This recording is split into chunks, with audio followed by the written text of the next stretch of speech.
Black history is alive, global, and unfolding in real time.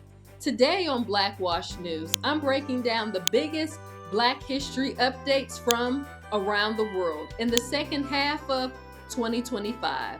We'll begin here in Illinois, where August brought a major breakthrough for the state. The state launched the Family Roots pilot program, offering free DNA testing ancestry analysis to African Americans. This isn't just a program, it's an act of restoration, a direct response to centuries of stolen names, stolen histories, and stolen origins. Illinois is doing what the federal government has never done. It's rebuilding and helping to rebuild an identity at the state level. But while Illinois was reconnecting roots, another institution was quietly erasing progress. A federal stop work order hit Cornell University's project documenting freedom-seeking enslaved people. The research is now frozen, not because lack of evidence, but because politics getting in the way. This is the danger of letting our history depend on institutions that just don't share that same sense of urgency. One decision, one order, one shift in funding, and the entire chapters of our history disappear back into silence. But while Cornell's work was stalled, one historic institution just refuses to die. October brought a defining moment for Knoxville College, with Dr. Dacia Lundy stepping in as interim president. The HBCU is fighting through some heavy debt and working to regain and build its accreditation status. But Lundy's message is clear. Knoxville College will not be erased. She's focused on stabilizing finances, rebuilding that trust, and gaining that accreditation status the college deserves. But here's the emotional truth. Most HBCUs are one crisis away from collapse. Knoxville's fight is both a warning and a blueprint. Pay attention.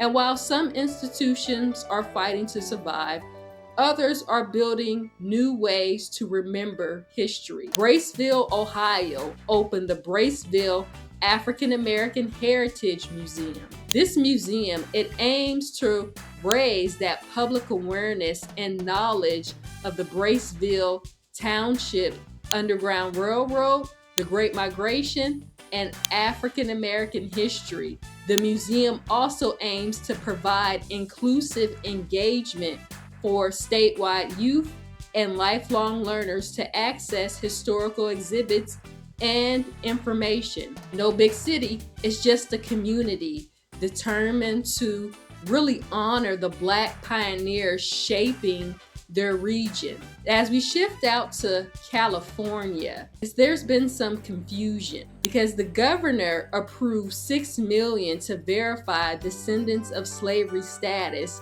and created a new state borough. But he vetoed Assembly Bill 7, which would have given descendants priority in state university admissions. You can't claim to support reparations while blocking pathways to opportunity. This is the problem with symbolic progress. It really looks good until you measure the impact. But while California sent mixed messages, innovation rooted in Black culture made a bold move forward. A startup called Halo Braid won Harvard's Innovation Labs competition with a hair braiding robot designed by Black innovators. This is not to replace stylists, but to really elevate protective styles, preserve cultural techniques, and really bridge that gap between technology with tradition. This is Black innovation,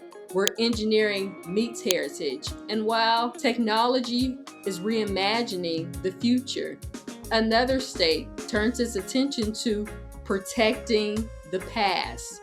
Florida has really taken an important step towards celebrating and preserving Black heritage with new legislation supporting the development of a statewide Black History Museum.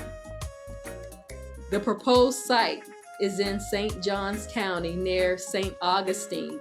It's an area where deep African American roots and centuries of cultural significance have taken place. This initiative aims to create a museum that highlights the achievements, resilience, and stories of people in Florida across generations. Supporters envision a space where families, students, and visitors can really learn about the state's rich Black history through various mechanisms, exhibitions, materials, and community programming. So from ancestry and research to innovation and preservation and policy, 2025 proves one thing: Black history is not behind us. It's in front of us. It's happening right now. So if you want unfiltered, globally sourced Black history updates, subscribe to the channel. This is Blackwash News.